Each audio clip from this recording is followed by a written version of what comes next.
La santé mentale, grande cause nationale 2025 pour le gouvernement. Mais le Comité national d'éthique alerte aujourd'hui sur la gravité de la crise de la psychiatrie en France. Conditions d'accès dégradées, inégalités territoriales, les pénuries de moyens s'ajoutent au tabou des maladies psy. Résultat, des cas graves, très graves, arrivent aux urgences. Maude Petit-Jovet et Marie Meillard. Insomnie, crise d'angoisse. Pendant des mois, elle a lutté seule contre la dépression, refusé de la voir comme telle. J'allais courir parce que j'avais vu que en faisant du sport, ça allait passer. Mais au lieu de passer, ses symptômes s'aggravent. Après un échec de prise en charge en ville, Émilie, 40 ans, se retrouve en janvier 2023 hospitalisée ici, dans cette clinique de santé mentale. Elle y restera 1 mois et demi.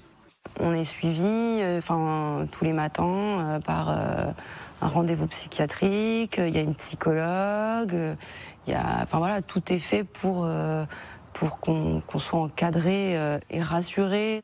Comme elle, une centaine de patients sont aujourd'hui pris en charge dans cette structure. Des personnes qui, comme Émilie, ont mis du temps à pousser les portes. C'est le cas de cet enseignant qui souhaite rester anonyme.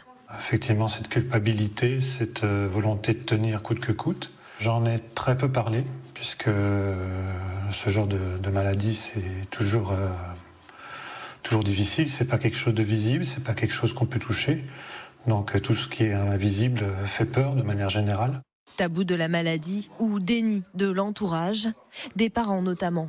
C'est ce qu'a vécu pendant des années cette jeune femme de 25 ans, hospitalisée après une énième tentative de suicide. C'est juste que ça, entre guillemets, ça n'existe pas pour eux.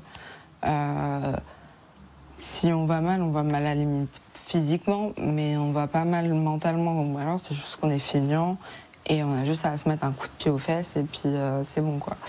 Les épisodes dépressifs quand j'étais plus jeune, du coup personne ne les a jamais traités, on s'en est jamais occupé.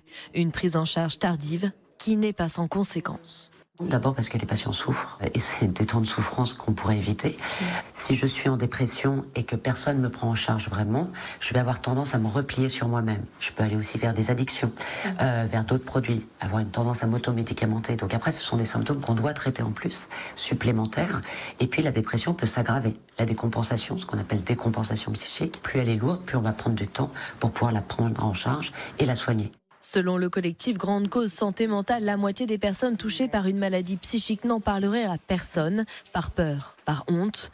Un silence indispensable à briser pourtant pour ouvrir la voie vers la guérison.